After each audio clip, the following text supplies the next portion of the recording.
Hi everyone, Professor Philip Travis here, EOU, History 360, Military History. This week we were looking at World War II in the Pacific. It's also going to be looking at the end of World War II more generally. And of course, we've just passed the 75th anniversary of VE Day, the end of the war in Europe, which occurred on May 8th, 1945. So we just passed the 75th anniversary when the then leader of Germany, Admiral Dönitz, formally surrendered on May 8th, 1945. Hitler had, of course, as well as individuals like Himmler, had, of course, committed suicide in their bunkers as the Second World War against Germany ground to an end in 1945. Of course, while that was occurring, the Pacific theater was still raging, even though Japan, from a sort of any ability for Japan to be an offensive military power, had really ended some time prior. Japan was fighting a very, very hard-fought defense against the United States in the Pacific theater of the war. And of course, most noteworthy of this were battles like Iwo Jima, but also the Battle of Okinawa in the Ryukyu Island chain south of Japan. The Ryukyu Islands in Okinawa were very close to the home islands of Japan, and Okinawa became one of the most destructive battles of the Second World War, costing maybe a third of the pre-war population of Okinawans their life. Over 100,000 Japanese soldiers died, as well as nearly 13,000 American soldiers in this battle. And the Battle of Okinawa, because of these huge casualty rates, was one of the motivating factors that encouraged the United States to use the atomic bombs on Japan in August, after, of course, it was known that the United States had split the atom successfully and obtained the atomic bomb. Of course, that was not fully realized until the end of July 1945, following the Trinity test in the New Mexico desert. So we'll be looking at World War II this week. We'll be examining the Pacific theater. We'll be looking at the end of the Second World War more broadly as well. Our reading this week comes from Ways of War, Chapter 12. In addition to that, we're reading E.B. Sledge, and you should be deep into E.B. Sledge now. In 2 weeks, we will have our first paper due, which is the longer paper. It's a 4-page paper in which you will write a paper that draws a connection between the E.B. Sledge book with The Old Breed, which is about the fighting in the Pacific theater of war on islands like Peleliu and Okinawa, and of course then Philip Caputo's book on his experiences in the Vietnam War. And that paper will involve drawing a connection, finding a core theme that the books both share and emphasize, and writing a paper that sort of uses those books to demonstrate that core theme. So that's due in a couple of weeks. So you should be deep into reading E.B. Sledge now and be finishing it this week, and then next week we'll start getting into the Philip Caputo book as we examine the Vietnam War. I'll have your exams graded soon. Those have come due just at the end of week 6, so I will have those graded soon. The extra credit for this week comes in the video just immediately following here. So go into the bonus factoid discussion forum and post a brief summary of this video. What I've done in this video is I've traveled to Okinawa. I was able to see many of the historical sites there from the Battle of Okinawa, and so I'd like you to watch this video. It's a slideshow that I put together and narrated, explains a little bit about the Battle of Okinawa as well as the place, so you can get a better idea of the sort of place that E.B. Sledge is writing about in With the Old Breed. So give me a thorough summation of this little narrated film clip, if you will, that I've created for you for my travels to Okinawa, and it's about 12 minutes long, so it's not too long. We'll give it 2 bonus points for this. I hope you enjoy, and I'll see you in the discussion forum this week. The island of Okinawa is a small island located to the south of mainland Japan. It's part of the Ryukyu Island archipelago. It is today a prefecture of Japan, but Okinawa is a unique place. The Ryukyu Islands have a unique culture drawn from influences from both China and Japan. The island's about 110 miles long, and it's about 466 square miles. And it was the site during World War II of one of the most destructive battles of the war and indeed of history. A battle in which thousands of Americans and Japanese soldiers died, but also a battle in which a third of the Okinawan population perished. Some 100,000 Okinawans likely died in this battle that was fought between April 1st and June 22nd, 1945.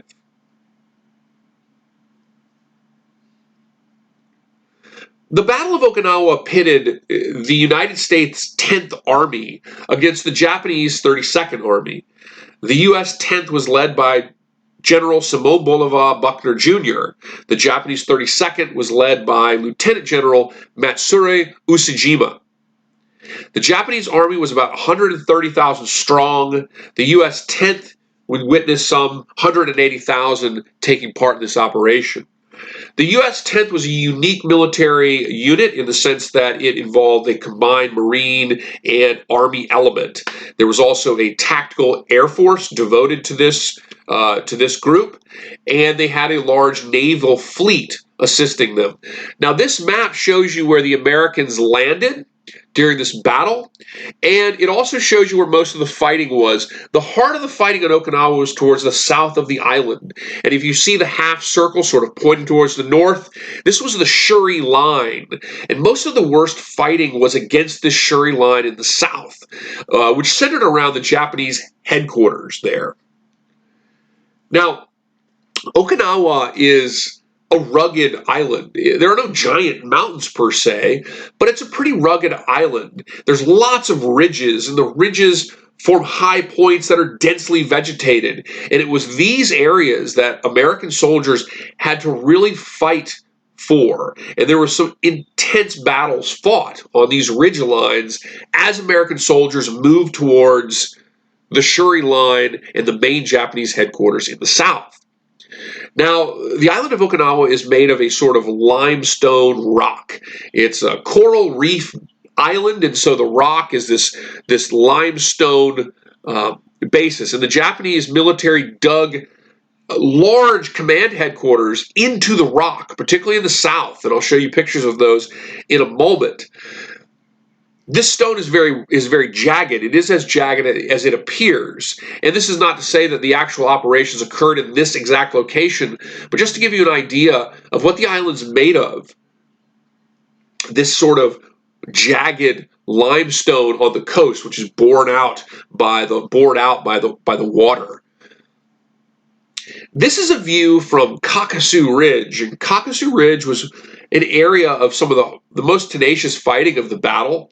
This is one of the ridge lines that was on the approach towards the Shuri line in the south, which sort of was the defensive network that protected the Japanese command center, which was a series of tunnels built into the coral rock.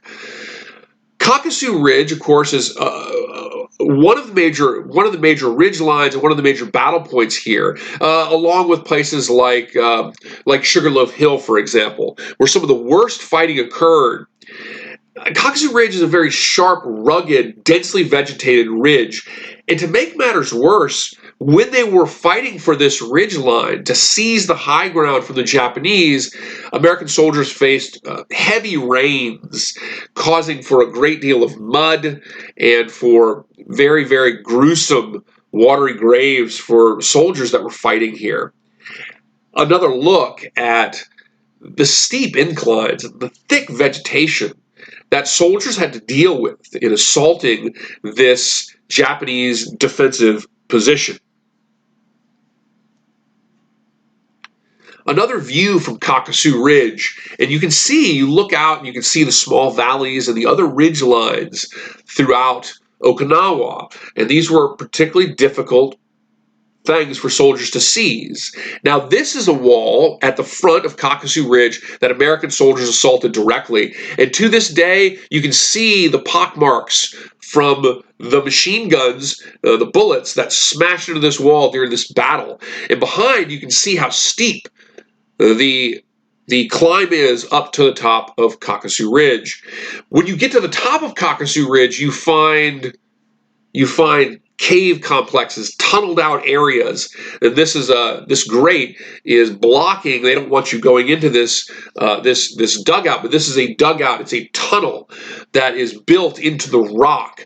And of course, Okinawa becomes associated not only with kamikaze pilots out attacking American ships, but also with caves like this that the Japanese would hide equipment in, they would ambush Americans from, and so forth, that further made the fighting on Okinawa that much more difficult. And of course, the entire Japanese headquarters is located underground. Now, when you reach the top of Kakuzu Ridge, you find this Japanese pillbox, a concrete machine gun bunker. And these were incredibly difficult for the American soldiers to fight against. These concrete bunkers were very, very difficult to defeat. And you see to this day, this one remains standing, though the face of this bunker is slanted like this because of the tremendous amount of wear, but also because of the battle itself. Now you see here the entrance in the rear to this machine gun bunker.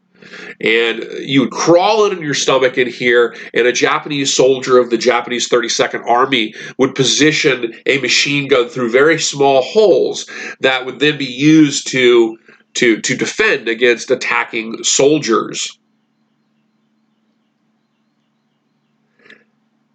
This is a picture of myself after I've crawled inside of this pillbox. You have to crawl it in your stomach. It's a little bit claustrophobic to do so, but it's these types of positions that really made, aside from the torrential rain, it really made Kakuzu Ridge and other areas of fighting particularly difficult for the American soldiers and resulted in a great deal of casualties as these were very difficult defensive networks to defeat. Now in the south, around the Shuri line or behind the Shuri line, once soldiers moved past Kakuzu Ridge, in the south you had the main central command center for the Japanese 32nd Army. And it's pictured in the blue, sort of in the center of this picture. And this was a network of caves that were built deep into the coral rock of the island of Okinawa. And you see here as well the Oruku airfield in the white that is just to the adjacent area of the main Japanese command center, built again in the rock here on the island of Okinawa. This map shows you the underground headquarters that I'm about ready to show you images of. This is an elaborate network, defensive network. It reminds you of places like the Maginot Line in France. It has command centers. It has electrical lighting. It has barracks for soldiers. It has communication rooms. This is an elaborate network built deep into the coral rock that was really impenetrable to artillery fire, and it was a very, very, very difficult place to take your enemy on, really. It was an elaborate defensive network built deep into the coral stone. And here you see the hallway going down into this bunker. This is the main commanding officer's room in the bunker. It is also the location where Lieutenant General Matsura Ushijima and other officers of the Japanese 32nd Army took their life in ritual suicide on June 22nd, 1945. They killed themselves, many of the officers did, with hand grenades. And when you go in here, you can still see the pockmarked walls from where these officers had taken their lives with ritual suicide rather than surrender. And this is a fact, of course, that speaks to the tenacity of the Japanese fighters, and also for one of the reasons why the death toll in the Pacific was so great. You see the pockmarks here from those hand grenades that were used in ritual suicide. The death ratio in the Pacific was some 10 to 1. 10 Japanese for every 1 American soldier killed. And this sort of refusal to surrender was one of the reasons why you saw numbers like that. And from this battle, there were some 110,000 Japanese soldiers that were killed. This is a major command center here. This is a command center, and the little picture on the wall is meant to depict the Japanese officers making decisions about battle plans. As you see here, a close-up of that image. But this was a incredibly elaborate system. Again, another look at these tunneled-out passages here in the bunkers below the surface of the island of Okinawa. And this is all this sort of limestone, calcite stone that was chiseled out by hand with picks like this. And the picture behind it, I don't have a close-up, it shows you how workers would have had to chisel out this stone.